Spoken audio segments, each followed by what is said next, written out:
What's up, guys? Welcome back to the Road to the Monsterverse. Today we have Bryan and Tay with us. Welcome, guys. You guys ready to talk about some King of the Monsters? Probably Absolutely. my favorite movie out of all three of these so far. Really? That's interesting to me. Yeah, Yeah, I would say same, actually. if I had to give this a title, it was King of the Monsters is the love letter out of like a bunch of Godzilla movies, other than like probably Final Wars. Okay. And Final Wars. So just everyone, this is the first Godzilla movie that I've seen, like out of the Monsterverse. This is the first that I've seen. Yeah. This was my entry into the franchise, and it was a trip. 2014. Yeah, this is in super Pokemon, weird, right? Two different movies for you. Two different movies. Yeah, I saw like the other movie that I saw before this one was Shin Godzilla. So it was like I felt completely different like approaches to the Godzilla franchise, like all Right. together. But I'm excited to talk about Godzilla, especially with you guys. Yeah, don't be afraid to trash it. We're all here for Yeah, opinions. fucking big fans. Yeah. Who wants to go first? You go first. I'm more excited for your Yeah, opinion. I mean, we already know mine and What Tay's your answer. opinion? Sorry. So I saw this movie, and there's one thought that kept going through my head through the entire runtime, and it was, I get it. I totally get it. Like I was watching the movie. It was like 20 minutes into the movie, I just went like, you know what? That shit's just cool. Like I totally understand where people are into this franchise. I get it. There was like the one moment where the big British guy, of course he's got to be a big British guy, like walks into the room where they're doing the harmonics to like wake up. I think it's Mothra. Yep. There Like you right go. at the beginning, they're waking up Mothra, and they're doing their harmonics, and like the music is rising, and then the big British guy, after the crisis is averted, they give you a false sense of security, and the big British guy just pops up with a gun and starts blasting. Yeah. And like something about that just set the entire tone of the movie for me. He's It from was Game of like- Thrones, apparently. That tone, that shot of that guy's face, and he's just sitting there Yeah. smiling, and then you see this like big explosion coming from Yeah, the he back. gives him a headshot. When I Just rewatched fucking that, I was down. like laughing. I was like, I forgot about that scene. Me too. just the framing of that is so funny. From the moment that happened, I knew exactly what kind of movie I was gonna walk into, and it felt like this mixture of like a summer action blockbuster that's like very sort of safe, but also like really satisfyingly done version of that. Like nothing felt like too predictable and nothing felt like too bad. But from that moment on, I saw the tonality of the film, and I was like, I totally get why people watch this shit. And then like from the moment the Cocoon started like being a big fucking threat and people started running, and in that situation, I don't know how anybody runs towards the giant thing. Everybody was running away from the thing, and I'm like, I'd be with those people. I wouldn't be the guy that's like running into Mothra trying to figure out what the fuck is going on. I'd just be like, she's awake, we're done. I do think that so knowing that, like, that set the tone for me so well that I was not expecting anything else out of the film. I also didn't know anything else about the franchise, so it was like a really good way for me to jump into it, because I feel like if I had expectations, I would have maybe felt worse about the movie than I did, because it feels like one of those films where the more that you know about the franchise, the bigger a chance you have to get disappointed at the way that they handled something. I liked it. I thought it was a fucking great film. I thought it was phenomenally well done. The CGI was fantastic. The visuals looked stunning. I mean, they were gorgeous. My favorite part about the movie is that Godzilla looks like a cute fat cat. He's got like a little Little tiny chunky. head, tiny square head, chunky shoulders. He just looks like that when it's like bowing up. I fucking love it. Godzilla is my favorite thing about this movie. He's adorable. I want to pat him. He just looks like an angry cat, and he's like showed up, and like all the monsters are acting up, and he has to go throw paws. It's such a He's not wrong. Dude. No. He is the big Chungus of Godzilla's. yeah. And I love him. I think maybe it's because it's my first Godzilla design, but so far that has been my favorite version of Godzilla. Yeah, that design is perfect for modern and classic. It's a perfect blend. Yeah, it looks so good. I love the radioactive energy flowing through him that you can see between the skin. Every so often, it just looks incredibly good. Yeah, they they a lot used of like Big Bear vibes. Yeah, they got inspired when they created the Monsterverse Godzilla. That's how he fights and stuff. Which is like super Americanized, like of Godzilla. It's like, yeah, what's the most fierce creature we have over here? They got a brown bear. Their inspiration from like Komodo dragons, bears.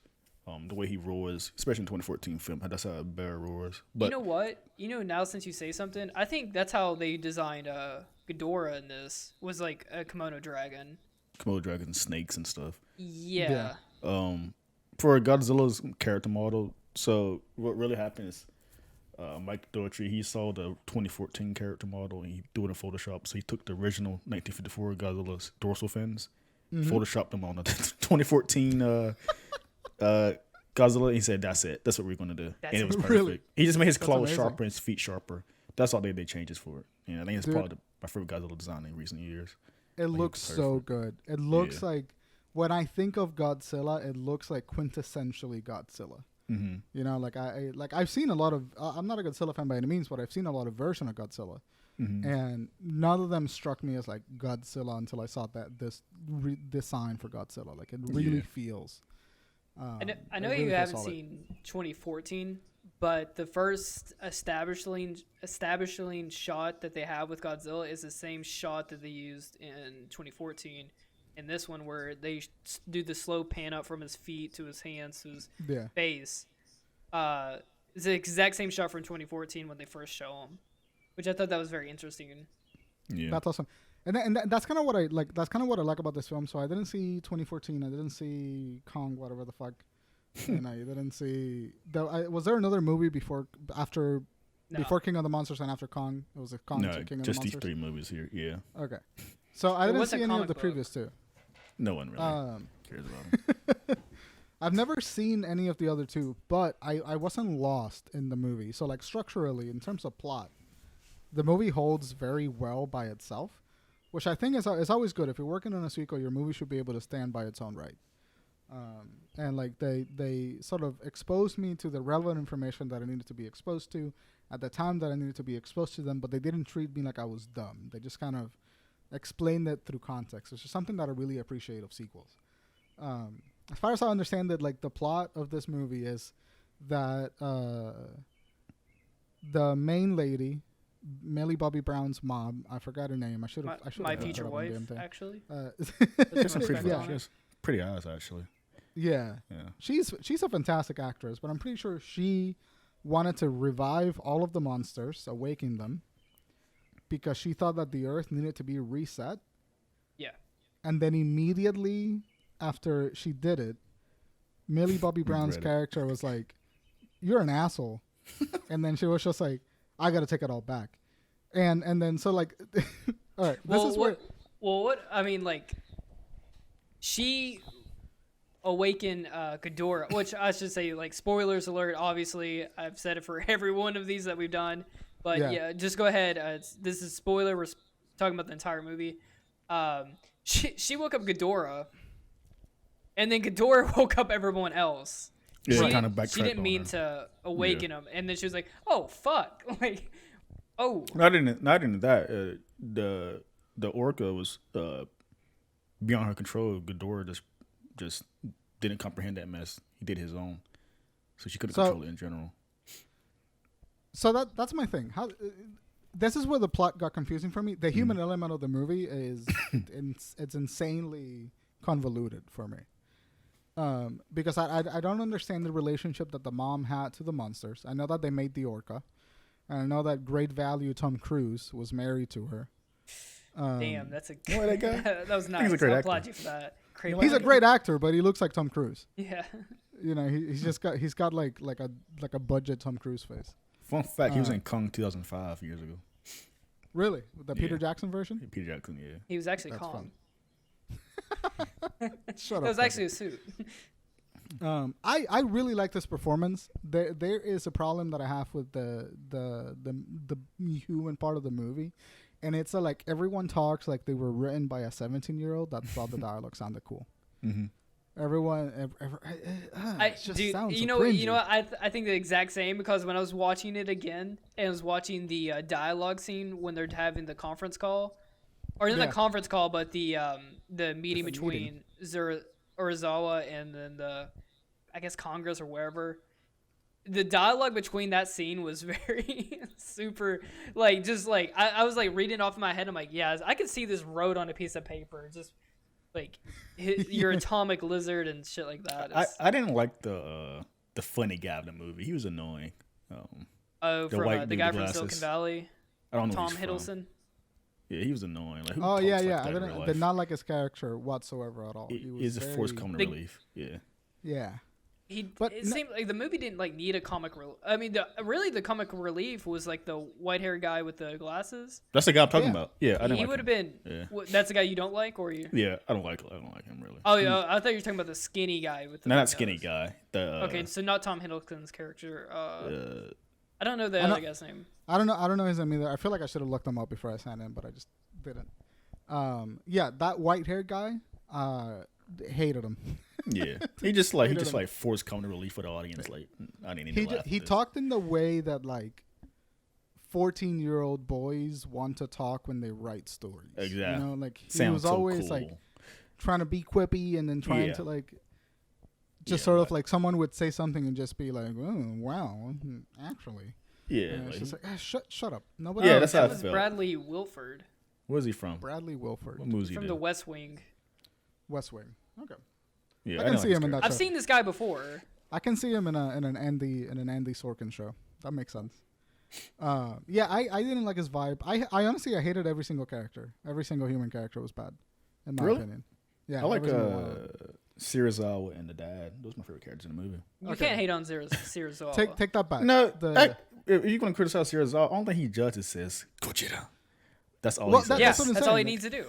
And all the human characters in this movie are all just set pieces to initiate another fight sequence for they are set pieces for the monsters in this. Yeah, the thing that wasn't very clear to me, and it's the thing that I sort of didn't like about the film, was that the plot, the human element of the plot, was never clear to begin with. You know, like I don't understand what the lady's goals were. I don't understand what the British guy wanted. I don't understand why anybody wanted to wake up Ghidorah in the first place. Those are like, there's some elements in that I like just do not understand, and I don't know if that's because I haven't watched the rest of the movies or because I wasn't communicated in the film. The British guy, he was an eco-terrorist. His goal was to. It's eco-terrorist or eco-terrorist? Eco-terrorist, one of the two. So he the saying, "We are the virus." Humans. Yeah. That's literally what he is. That's what he. That's so like he's really brief. Like he's seen war and like it doesn't stop.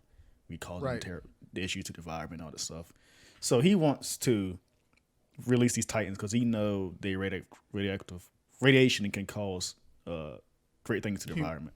Yeah, like trees and growth and like food and all that stuff. But we find out that Emma, the mom, because we always assumed it was the bad guy was trying to do this goal. Emma also agreed with this goal, and that was a big issue. And previously, the Orca, she wanted to control the Titans, and she has this issue with her son who died during the 2014 attack. Yeah, I remember Andrew died. Yeah, so she thinks she's grieving. She wants to return. How would I play it? Like, not return a favor. She wants to make up what happened, even though this is the wrong thing to do. Okay. Yeah. See, I wish I understood that there was some backstory to that, and I understood that she was going to be she agreed with the ecoterrorism, but I wish the movie was a little bit clearer about what the goal that the ecoterrorists were trying to achieve. Yeah, they didn't really tell you the terrorists themselves. Yeah, they didn't really tell you, and I understand that they may have been around for quite some time. But it just felt flat for me because I didn't know what they wanted. Like, for me, the British guy just wanted the Orca to control the Titans. Yeah, they did come that way. So I was like, why does he want to control them? I don't fucking know. Also, why does this device exist in the first place? Why did they make it? I didn't understand if they made it to put the monsters back to sleep, if they made it to control them, if they made them to make them angry.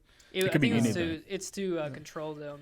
Yeah, but that's why the dad, he destroyed it because people can use this for weapons too. It was a bad idea. So he had the clearest motivation. Yeah. Which was like, don't let anybody get in them, kill the fucking monsters. Yeah. That's another part of the human element Just for me. scared like, to kill these things. Yeah. he walks into the meeting going like, fucking kill him right now. And everybody's just like, yo, we can't really do that. Bro, chill. But that's another element that I didn't like about the movie. Everyone's motivations flipped halfway through the movie. So like we had Emma, who woke up Ghidorah, and then Ghidorah just destroyed everything in sight. And then we have what's his name, Mark, that at the beginning of the movie, he wanted to just kill all the monsters. He walked into the meeting ready to put out the blammer and blast. And then halfway through the movie, when they successfully blast Godzilla with the oxygen bomb, he literally looks at the camera and goes, "We gotta save Godzilla." And I'm like, dude, like 5 minutes ago, you wanted to kill him. Like, because it was more. Well, I think you heard it before, after the scene, where they realized that when they saw like oxygen destroyed and kill Ghidorah, and he explained like he's a freaking alien, and like Godzilla's the only thing that can stop him because that's his natural enemy. So like we kind of messed up. We kind of hurt Godzilla here. So what else can we do? Yeah, we kind of need him. That's why he changed his mind for it then. But it was like a moment where like it made sense contextually. Like I understood that contextually. But the scene treats it like he's always wanted to save Godzilla. You know, there's no big revelation about him going like, "Oh fuck, we need Godzilla." It's like he gets shot and then he goes like, "All right, give me an atom bomb. I'm gonna go save him." And it's just a weird flip of the entirety of the movie, because I feel like if we had continued with everyone's motivations for the first part of the movie, there would have been a lot more dramatic conflict between the humans, because Mark would be trying to kill Godzilla while the rest of the humans would be trying to help Godzilla. And that would have made some like interesting dramatic conflict, I think, between the humans while the fight is happening. And so I didn't quite like that. I wish that they would have stuck to the guns regarding the motivation to kill Godzilla. It just kind of makes Mark's character feel a little wobbly and like not stable. Other than that, like the human element of the film just felt like this connective thread to have a reason for us to be near the monsters, which is not a bad thing. I just wish it was a little bit stronger for me to make sense of what's happening with the monsters. That's the common criticism throughout this entire universe of films. Each reviews the exact same thing of that. It's because it's like you watch Shin Godzilla. I think Shin Godzilla of all still had the best cast of Godzilla human characters of all time. I totally next to the original, because it just I can't describe it. I'm not that type of person who can describe stuff like that really well. Maybe you, Brian. It just worked there. There was this group of people that had one common goal. There's nothing stopping it. The Shin Godzilla, what it did is that it made, like you said, it gave the humans one common goal. Yeah. But it created disagreements between the humans and how to reach that common goal.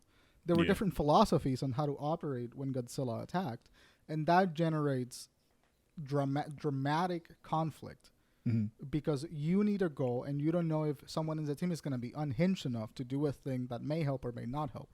It increases the risk of the conflict that the humans are having. And so this movie didn't have that. And like I'm assuming that this universe is lacking of that. They don't have that connective tissue the same way that the Shin Godzilla movie has, because it feels like they don't have that quality humans. They don't have that quality human.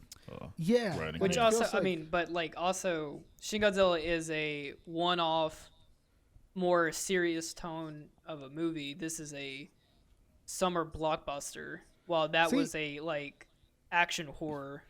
I mean, but you have 2014 and like Bryan Cranston's first act was like fantastic. It was that quality, but they just killed him off. Spoiler alert, Brian. But well, I mean, we've already covered 2014, so that's what I'm saying though. Like, but that was the strongest point in the story, and then it goes to what Brian said to the just dry, flat characters, and it goes right to that. Yeah. And it's also not a matter of like it's not a matter of the genre, because here's when I hear that, as someone that like really watches films, when the genre is an excuse to have flat, dry characters, what I'm hearing is that the filmmakers now have an excuse to make bad movies because it's in a specific genre. You know, like and action movies, summer blockbuster movies can be as dramatically enticing as an action horror movie that's a little smaller. So I kind of disagree with that sentiment. I think because it's an action movie, it needs to have that grounding element to the movie to make us care. Because we don't care about John Wick because he's John Wick. We care about John Wick because they killed his fucking dog. And we want to see a revenge for that. What is the motivation behind helping Godzilla? Behind wanting to kill him? I want to know those things to tie it together a little bit more. I can't wait for you to see Godzilla vs. Kong, because what you literally just said is what the reviews are saying. More so, every review, because this film kind of, Godzilla vs. Kong, I'm not going to spoil it at all, but this movie is acknowledging those criticisms. Like, good. People do not give a crap about the humans fighting. so like, now that's literally what the movie and review is. So I wonder, like, how do you feel about that? I think that if they're if you're not cut you, sorry, but it's the movie's self-aware as well with that. But like, they know you don't care, right? And I like that. I like that because if they know that they're not putting priority in the human element of the movie, they can then focus on making the story elements of the movie with Godzilla and Kong work a lot better. Because even fight scenes have a narrative to them. So like, you can make an arc with just the fights about the monsters and having some loose human elements in there, and that would work really well. Mm-hmm. But also, if you're not tacking on this weird human element into the film that's not really working, or that the motivations are in there, you have more time to put something that actually does work. Like, if we're not worried about conflict from the humans, maybe we can say, oh, the humans are now on Godzilla's side because Kong is a massive threat. So if Godzilla is on our side, how can we help him? And so now your humans become supplementary cast, and they don't become the main focus of the story. Which in the King of the Monsters, you can argue that Godzilla and the humans are arguing or fighting for screen time. And one of them is much more unnecessary to the story than the other one. You know, like humans, it's one of those things, like with the drama in King of the Monsters, the most dramatic moment in King of the Monsters came from when the humans blasted down Godzilla. Yeah. If the humans' motivation were clear, then we should have seen that decision happen. We should have seen people talking in a room about blasting Godzilla. We should have seen the conversation about making that decision. That entire scene is super rushed, by the way. Yeah, I hated it because of it was so rushed. Are you talking about the Oxygen Destroyer? Yeah. I can tell you exactly why that was put in. Just fan service, simply. Yeah. Bryan, do you know what the Oxygen Destroyer is from? It's a big bomb. That is the original bomb that kills Godzilla in the 54 film. The original film. Yeah. Serizal of that universe created that bomb. Got you. It took himself I will say, though, when they did have that shoehorn in, I will say, yeah, definitely it's shoehorn in. But when they put that scene in, I was sitting in the theater looking at me, you're like, oh my what? God. I was like, what? Yeah, I remember that like yesterday. You're like, wait, what? And it just happens. And the way that the general says, we got an Oxygen Destroyer, can destroy like life in a 300-mile radius. Who builds that? What is that for? Right? Who's it for, Godzilla or humans? Like, it was so random. I would have loved to see a research and development phase for that weapon. You know? Yeah. Like, it was so random. That would have been a really good connecting thread throughout the universe. I would have had like that weapon starting at the 2014 movie, started development, and then have some drama incurring that, and then tie that together, and then finally pay it off in this movie. What 1954 does. But for that to happen, that would have been an in-goal bomb or something, which they could have, like, instead of having Godzilla go down in the second act or something, they could have had him go down in the third act, and then have them do the whole like reviving him scene, and then have him show up and then take on Ghidorah.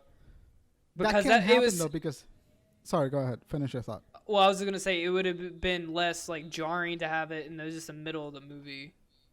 Yeah, I think that the oxygen destroyer didn't need to be in the movie at all. Yeah, I was about to say the same thing. It's meaningless. I think that Ghidorah should have kicked Godzilla's ass so badly that the humans needed to throw an atom bomb at him. I think that would have been a much better satisfaction. Because what happens is that if Godzilla doesn't go down in the second act, we can't then revive him for the third act. Because the third act happens the moment the atomic bomb blows up. That's the beginning of the third act. Yeah. In terms of structure. So we can't have that if Godzilla doesn't go down in the end of the second act. But the reason why Godzilla went down in the middle of the second act is the problem. It just didn't feel earned. It didn't feel satisfying. It's funny because you said the director said Godzilla actually would have won that fight, but the humans absolutely blew that bomb on him. Using the war, had a big advantage. Yeah. Yeah, Godzilla like fucking bit its head off back at the island or something like that, or its head fell off. It was like Godzilla would have won that. But if Godzilla wouldn't have won that, and then they said, "Oh shit, Godzilla took an ass kicking, we got to go help him," and then they dove down. And by the way, atomic bomb in the middle of Atlantis, bad idea. Just saying. The radiation does not go away. No, and that's like a huge like they've just lost millennia of culture. Yeah. Wait. Well, that bomb in particular is it's not really meant to be used on land. It's purely to be used in water. No. I know that, but the fact that they blew up Atlantis. They blew Atlantis. Up the lost city of Atlantis. Okay. Yeah. That's like a bad idea. There's like millions of years of history just fucking lost. I thought about that last night too. I wish they kept that. That was his lair. That's a lot of history and data there. They can Tay, you read the comic book, right? Before this? For the Shockwave, I think it was called. No, I didn't read it. Okay, so Aftershock. That was, I don't know if that's really Atlantis or not, but that was a angel.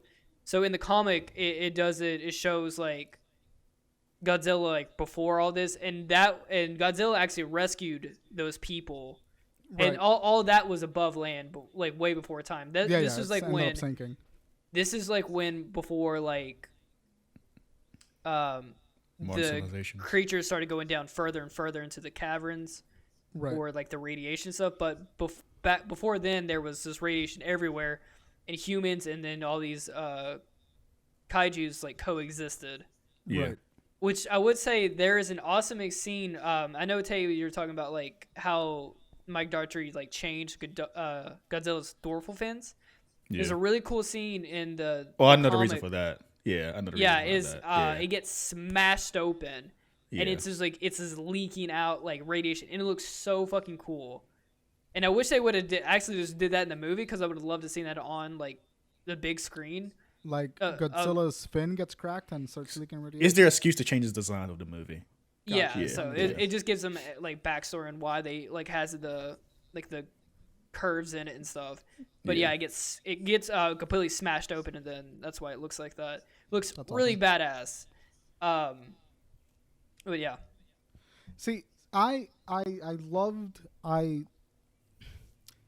that part of the movie. I wish we would have spent more time with that history.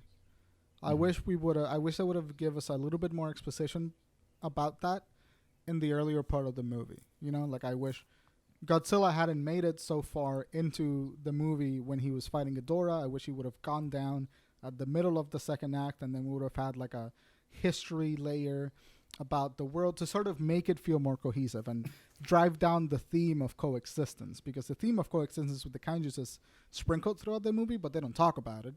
And then they find an ancient civilization that coexisted with these fucking things, and they don't talk about the culture about that. They don't talk about the markings. They don't talk about the potential historical like significance that can have to then enhance that theme into the movie.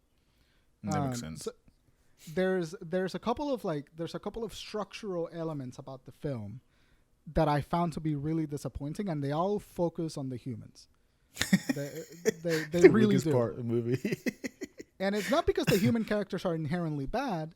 It's just that they don't have anything to do because they're humans fighting kaiju. Like, what ants. Are you gonna do? Ants to shoe. Yeah, it does. And there's an argument where you can make the humans interesting if they're working alongside Godzilla and enhance the theme of coexistence, and then maybe you have a human element that is really, really particularly good. But it felt like I was watching two movies. It felt like I was watching Godzilla fight these monsters to establish his dominance, and then the humans trying to fight against the monsters to maintain their status. Which felt weird because the humans are the reason why the monsters are fighting in the first place. Yeah. So everything just felt like a big circle that didn't go anywhere for the humans. That being said, that is my only complaint about the movie. No, that's a common complaint. Yeah, that's a very common complaint. Yeah. All right, let's switch some gears. Yeah, go ahead. Let's flip over before we end up and wrap up here. Let's talk about like, I know like the humans are like a really weak point, and for most Godzilla films, it is because I mean they're kind of shoehorned in. You know, kaiju films, creature films like this, human elements are really the weakest parts. But let's kind of switch gears let's get into like the CGI and the like real stars of the films, which is like Ghidorah, Mothra, Rodan, and Godzilla. So how'd you guys feel about the CGI? How'd you feel about the action sequences? You know, effects. How'd you guys feel? If you are a fan of the Godzilla franchise, and that's what you came into the movie to watch, you walked out the happiest person alive. That shit looks amazing. Yeah, basically. Yeah. The monster fights, like whenever there was like a big monster on screen, I was having a great time. It was great. Tay, you were gonna say something before I cut you off. Nah, this is more nitpicking. Like, I wish Rodan had more screen time. Wish they didn't change his roar. He just sounded nothing like the original Rodan I'm used to growing up with. Same with Ghidorah. His roar is different. But that's my only criticism of the monsters, though. But I always make this tweet. I made a tweet the other day, too. Like, I don't think, unless you're like a long-time Godzilla fan, not to be like elitist or anything, but it's like, there's nothing special seeing a high-budget Godzilla movie with these monsters. That's a special thing. Yeah. Like, instead of, because we've seen all these years just suits. So to see them actually be this scale, this realistic stuff to them is super cool. And like, I just can't explore that really more. Yeah. But I love the monster designs of this too as well. They're true to their modern takes of the classic stuff we grew up with, which I love. Yeah. Yeah, they felt really. I've never watched any of the other films, but from what I know about Osmosis, they feel very classic. They feel very unchanged. They feel very true to form. Yeah. You know, like I've never seen Ghidorah before, but I knew that was Ghidorah. Mm-hmm. And I've never seen Mothra before, but I knew that was Mothra. See, that's a good character design if you can do that. Yeah. I think they did a lot of justice to. Yeah, just they did a lot of justice to each. They did. Each character design that they did for each monster. There was a lot of love and a lot of trust into how they were creating it, especially with Rodan. I think they did Rodan a lot of good justice because Rodan, you could have went really south with that character. Even with Mothra had probably the biggest changes. Yeah. And I think they did it. They executed it perfectly. They went with kind of like a butterfly mantis moth design. Yeah. If you threw the monsters from the Toho movie to the real world, that's what these monsters would be. Yeah. That's the best way you can explain it. Yeah. It felt like that. They felt very good. They felt very grounded in reality. The animation for them was incredibly good. Yeah. There was never a moment. Go ahead. I was gonna just say, my favorite scene out of the entire movie probably is the Rodan scene. It's fucking incredible. When he first flies out of the volcano. He flies out. The color schemes, the whole scene, the shots of it just look absolutely stunning, and then you get to see fully like how. He's massive, dude. Yeah, he's massive. This is the first time like Rodan's ever looked like badass. So they did him so much justice. You have no idea the justice they've done for Rodan in this film. And that's where like they really let him shine when he's fighting the jets. Him doing the spin motions, crashing them, and then him. Each kaiju had their own personality as well. Yeah, they did. And it shows. Like, Rodan is a fire demon. He's feisty. He attacks everything. He tries to take on Ghidorah no matter how, like, Ghidorah's like twice his size. And he was like, fuck that. Going head on sight. What a beast. On sight. Mothra, caring, loving. And it just reads without, all this shit reads without them ever having to be explained or, even speak words or anything. and it's really well, and it's really nicely well conveyed through the animation of it. So it's really incredible how they really treated these characters. But like just kind of going back with like how like, you know, like with Rodan and like Ghidorah and all of them, like we only ever seen them like on screen like fighting each other and kind of like clashing. Yeah. When Rodan versus like Ghidorah, when that scene happened, that looked like how you imagine it watching as a kid, watching these films. Because like when you're a kid, you're just watching them like hang off the ceiling on strings, just smacking into each other. And you're like, but like when you're watching King of the Monsters, that's how you imagine it as a kid. Yeah. And to see that actually get like executed really toys well, and stuff. Yeah. I was like blown away. I'm like, this is how I would imagine as a fucking kid. And so I think they did. I think that is really incredible that they could capture something. That's lightning in a bottle to me. As they did. Like they blew a bag on the budget for just incredible shots. What I like is how they took like those classic elements and made them in the 90s, Rodan transformed to Fire Rodan. He's able to shoot laser beams now. Right. They actually made that to his character in King of the Monsters. Like he's literally a firebird now. Right. Yeah. Or like Ghidorah is like, I love Ghidorah because I mean like fan theories of it, like that's how they're gonna do Ghidorah, and they did it. Like he's still an alien, but how they did him in history, like he's the Hydra from Hercules. That's how old he absolutely. is. Stuff like that is cool to me, and like how like Mothra, like you know, like the twins. You probably didn't catch that. I didn't catch it the first time, honestly. The twins. That is like kind of like the second part at the end. I want to kind of get to is all the love letter stuff. Yeah, like Mothra still is this goddess, even though she's an animal. And she has to, because in the original Mothra, there's these fairy twins, they're like little mini key characters. Right. They worship Mothra. They're do like that in this iconic movie. Characters in Godzilla is like the twins. The humans. Yeah, probably are the most iconic human characters. They're just little chibi twins. And they do that in this movie, but with realistic people. Like they use a family that has like a lineage of twins, and they connect to Mothra. And they're like, that's cool to me, like that. Or like, what would you call them? Priestess? Like the Mothra priestess twins? Like they're the ones who like kind of like are. They can summon Mothra and stuff. They are like the conduit between humans and Mothra. They're those twins. Yeah. The real twins from the King of the Monsters. No, I mean, but not in this film, but in like other Godzilla films, they're like the conduit. Yeah, they treat Mothra as a god. But I mean, obviously in this film, it's a more realistic take on it. They have a connection to Mothra, but they're not actually like. Maybe we could see that in like I don't know Godzilla versus Kong or something like that. No, I feel like a lot of stuff in this film is going to pay off. I disagree. Not pay off, but I think we're going to see a lot of connections between this film and then Godzilla vs. Kong. I don't know if you watched the ending cutscene, the after preview scene, where the British guy, the guy from Game of Thrones, finds the. I think that is definitely going to be something connected. I think they're going to make a. Are they going to make a Mecha Ghidorah or some shit? They could do. When I first saw that in theaters and. I mean, I'm only speculation. This is no spoilers. I have not seen any of the spoilers or anything. Tay, do not say anything. Don't even look at the camera right now. When I first saw it in theaters, there was two things that ran through my head. They could do Mecha Ghidorah, or they could do Destroya, because they had the hydrogen bomb, or not the hydrogen bomb, but they had the oxygen destroyer bomb, which is what creates Destroya. Yeah. But I mean, obviously, this is not a spoiler. They've already confirmed it. A billion times over, they even showed it in the trailers that Mechagodzilla is in Godzilla vs. Kong. Yeah. So I'm assuming that's what's led to that or something. Maybe we could see another mecha creature. Who knows? We could see Destroy. I don't know what it's going to be else. Here's what's going to happen beat by beat in the movie. I know nothing about Godzilla. Dude, he's nothing about the franchise as a whole. Brian's like on site. This is exactly what's going to happen in the Godzilla vs. Kong movie.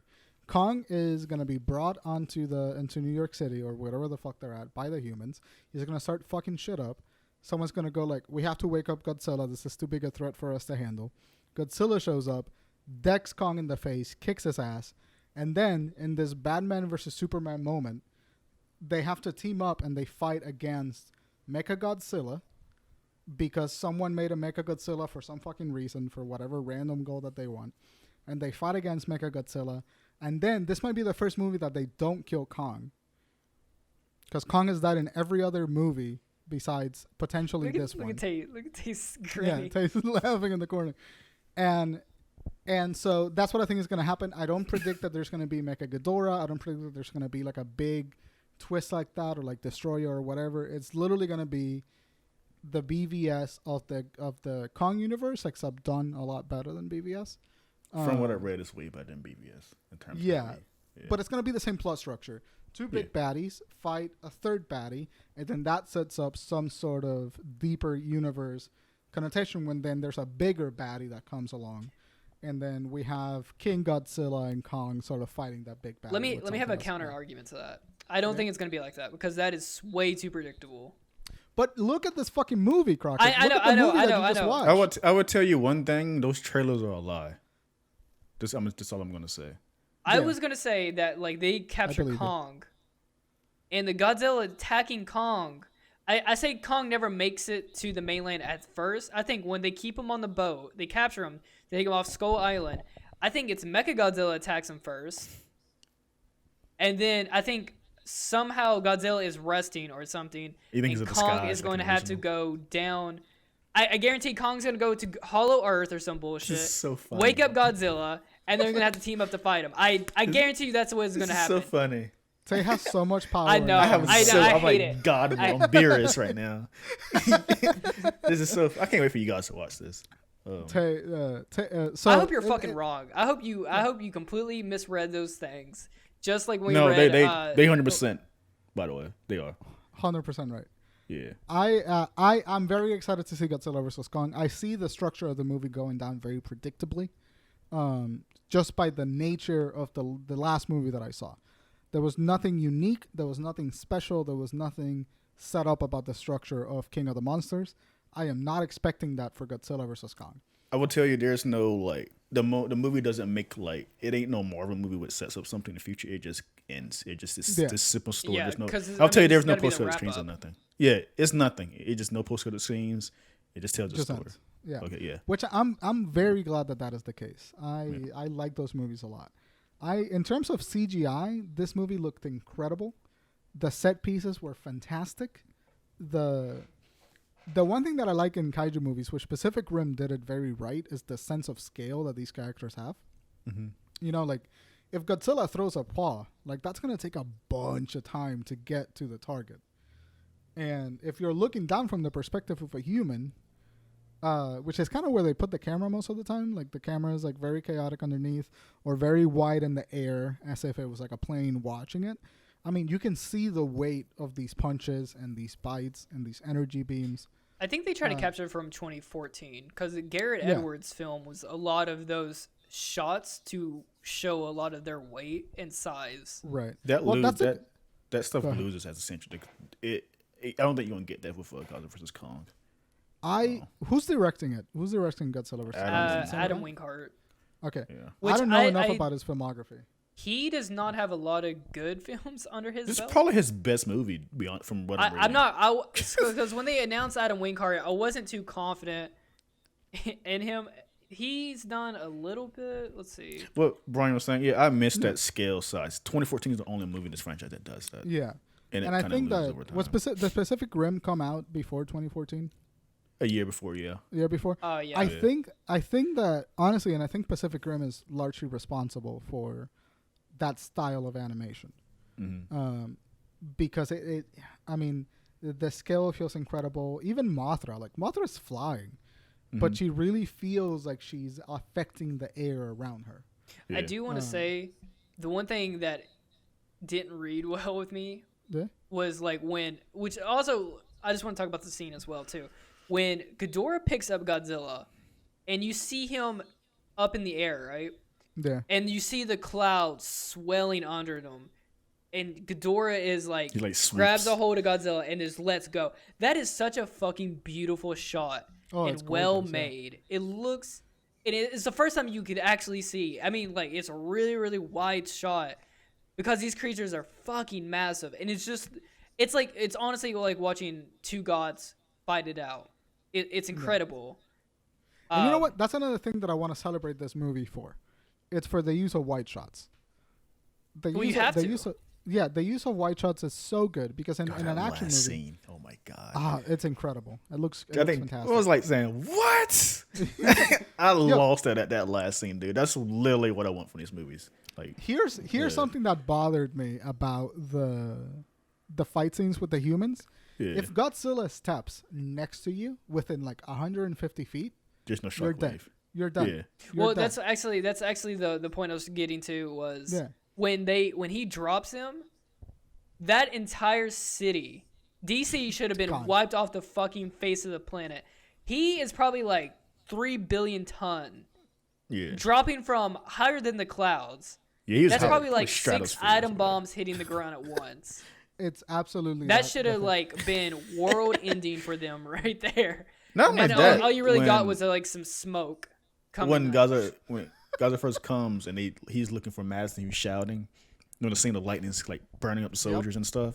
The guys are like tail swipes and they like doing all these movements and they're still fine.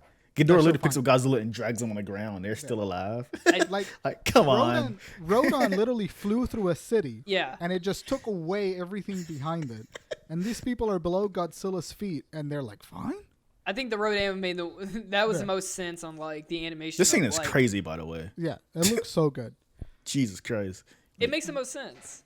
Yeah, and that's my biggest problem with the human element when they're so close to the kaiju is that they try to sort of intertwine them narratively, where Max is trying to find Millie Bobby Brown, and they do that whole thing. It doesn't work for me. Like they're fighting. Like let them fight. Stay away. You're a 14-year-old girl. You're not gonna do anything. I don't know if it was a nitpick or just terrible way of doing things in, like a narrative in the story. Is like these monsters are radioactive base, and you have these people close to them or touching them, and like there's a scene where Everybody's got cancer. that's what I'm saying. Yeah, Everybody has cancer. got cancer, but the Titans release radiation that doesn't cause that apparently. Yeah, that's what I like Yeah. the idea of like positive radiation. I think that's a cool element for them to have. But it feels something like that should be explained. Yeah, it's not really explained really well. Yeah. That's the movie suffers from that. The movie suffers from knowing that you are a fan of the franchise. Mm-hmm. You know, like it's and that's not usually a bad thing, but you got to have enough information for the people that aren't. The movie doesn't have that. Yeah, I like that criticism there. Which it's for the fans. The movie is for the fans. But it's not. That's not. Other than that. I mean, as a fan, that's not fair though. It should be. For It totally everyone. isn't. I totally Yeah. agree. Yeah. And it's a good jumping point for me because I kind of got the point of the movies. The point of the movies is to watch these cool fucking things fight. Yeah. And it looks incredible and you're like blown away by the animation and the CGI and it's cool. It made me want to watch more Godzilla movies, which is a great thing for this movie to do. Okay. Yeah. Because I finished this and I was just like, I added like 6 more into my HBO Max like queue. It's a fantastic film, but it just has very common weak points, which is the humans suck. The plot is vague enough that it doesn't really matter. And the things that do matter are explained so poorly because they need to get to the other fight scene. Mm-hmm. And give me one fight, but build up that fight, or give me 2 fights and then build that up really well. You know, like, but the last 30 minutes of the movie looked incredible. Yeah. It looked insanely good. I really liked it. I think it's a good, even though it's the last movie of the Monsterverse before Kong, GVK. I think it's a fantastic way to enter the movie because everything moves so quickly, and it's great. I liked it a lot. Honestly, though, I felt like almost like they could have ended everything on this film. They could have. They really could have. Like, because I honestly I could see like Godzilla versus Kong being before this film, right? Because this is In terms like of bad guys, cementing- yeah. This is like cementing like Godzilla is king of the monsters because they have like the whole scene where they bow down towards him and stuff. Which, what a and then you have badass now you have that's a my world favorite scene where in the you movie. have to coexist with these creatures, and essentially, Dr. Roberts essentially accomplished her mission was, awaken all these creatures and restore Earth to its natural order, which is like having these kaijus coexist with the humans. And we That see like the scene- prehistoric plans and whatnot. Go ahead. The final shot of Kotum and the post-credit scenes are what you need to know for King of the Monsters. I mean, for Godzilla vs. Kong. Godzilla vs. Kong. Yeah. That's all you need to know. Yeah. I think I'm about ready to wrap it up. I don't have a lot more to say unless you guys do. Yeah. But as Godzilla first appears and his theme song comes. So good. So good. Jesus. The shot at the credit score, not the credit score, the credit soundtrack. The Blue Oyster Cult song cover. Yeah. Delicious. I think McCready, Baird McCready, I think is the cover. The God of War. He did God of War 2018. Oh, really? Yeah. Incredible. That's what I listen to at the gym sometimes. Get me pumped when I'm doing some reps. Go, Jim. With the chants in his name, make like a godly. I love this. So movie. it sounds like Gogeta. Yeah, I love this movie. Dude. I love this movie too. I love this movie because for everything that it did right, it did it extremely well. Mm-hmm. And I think I would have liked to see more work on the structural integrity of the human plot. Because I would have given this movie an 8 out of 10 had it not been for the human plot. The human plot takes it back down to a 7. It's not distractingly bad, but it's bad enough that it makes me not want to watch the movie again soon because I know that I got to sit through fucking Emma and Mark having a custody battle while a giant fucking lizard is destroying half the world. Well, I mean, like, that was like right before we started this podcast. I was like rewatching the film, but I didn't have enough time to watch the whole film, so I was just skipping over the human story beats to just the fight scenes because I'm like, well, this is what's the most important part of this film, which I think Mike Daughtry knew that going in. He did. He did a fantastic job. You think so? I think he'd be more disappointed though, because it's like this movie is fantastic for Godzilla fans, but it's like it got a really, really low score, and like I think it's because people were expecting something different. I think expectations. I think people expected the common criticism to go away. I think people expecting a better human element. I think people expected something a little bit more dramatically concise. Yeah. I mean, like, when 2014 came out, people complained there was less Godzilla. That was the main criticism. Right. This movie does the opposite. Yeah, too many kaijus. Yeah. So you gotta hit a very specific balance. Like, well, I think he definitely knew the audience. Like, he knows, like, well, who's gonna go watch this? He's a fan. Yeah. Godzilla fans. So let's make it as niche as fucking possible. Let's make every little tidbit we can stuff it in there. And I mean, me and Tay understood every bit of it, and we ate that shit up. I mean, but you can't do it with everything. You need people like Bryan to come and watch the movie. We're a small minority. Despite being fans, we're the minority of the 1% thing. Yeah. I think that let me put it this way: if you're a new member into the franchise, this movie is not going to be the one that necessarily sells you in it and converts you into a Godzilla fan. It's going to be good. You're going to have a good time. But if you are a fan, this is potentially the best Godzilla movie out of the 3. Yeah. Sure, by far, yeah. Yeah. I think next movie's going to be awesome. I can't wait for you guys to watch this. It's going to be great. Wait for this movie, dude. That's all I have to say. I think it's a fantastic movie if you're starting. It's an even better movie if you're a fan. And if you share the same sentiments that Martin McDart... what's his last name? Mike Daughtry. Mike Daughtry yeah. does in regard to the Godzilla franchise. He's clearly a fan, and he made a movie for people that wanted to see all of those monsters in a big budget CGI fight. And he did he killed it with that. He did. It's a love letter. And I can tell that it's a love letter. You know, and there's nothing that I love more as an audience member to be able to say that I can tell that the movie that I watch meant a lot to the person that made it. And that is the real charm that King of the Monsters has as a movie. Is that I can tell that Doherty really liked making that film. Yeah, I absolutely agree with that. But I think we can wrap it up. We did a podcast. We did do a podcast. Well, this is like it's a 2-hour film. I mean, there's a lot to cover with it. It is a lot to cover. And I also spent a lot of time like talking shit about the humans because I feel like that's important. No, it's good though. I mean, it's good that we have like a film major on this. Like we have like because we'd be praising the entire time. Realistically, if just me and you, we would be praising it. We need someone to like need to have some balance, which is great. I actually want to hear Bryan's opinion the most. I really wanted to Bryan on the Kong one because I was shredding Kong, and I really wanted to have some tools for my words. I think you like Kong more than this one, to be honest with you. No, Kong's hot garbage. I have bad experiences with Kong movies, so I hope that this one. I want to watch them all. I want to watch 2014. I want to watch Kong, and I want to like jump in the comment section and like write an essay. I'm curious what you think about 2014 too. Me too. I actually care about all the monsters. Yeah, watch these movies because I'm just curious. Because it's so fun to see someone who's not really a fan of this stuff get into it. Like watch them. Yeah. That's so interesting to see how that works for you. Because it's almost like it's niche now for me to be on the outside of it. Because I've surrounded myself with Godzilla fans. It's honestly weird for me to run into someone who hasn't seen Godzilla now. Yeah, I don't know, it was the opposite growing used to up, be right? the complete opposite. That's so funny. I never thought about that. I was like, it's like we're in the modern age of like technology now, where we can be like on Twitter with all everyone else that's into it, and just be all hyped, and then echo chamber ourselves, and then it's like having someone on the outside be like, oh yeah, this movie I understand is like that bit. not base level. Because I was just thinking about this. I was at work earlier. We did a whole month of Japanese culture stuff like tokusatsu and Godzilla and all this stuff. So that's great.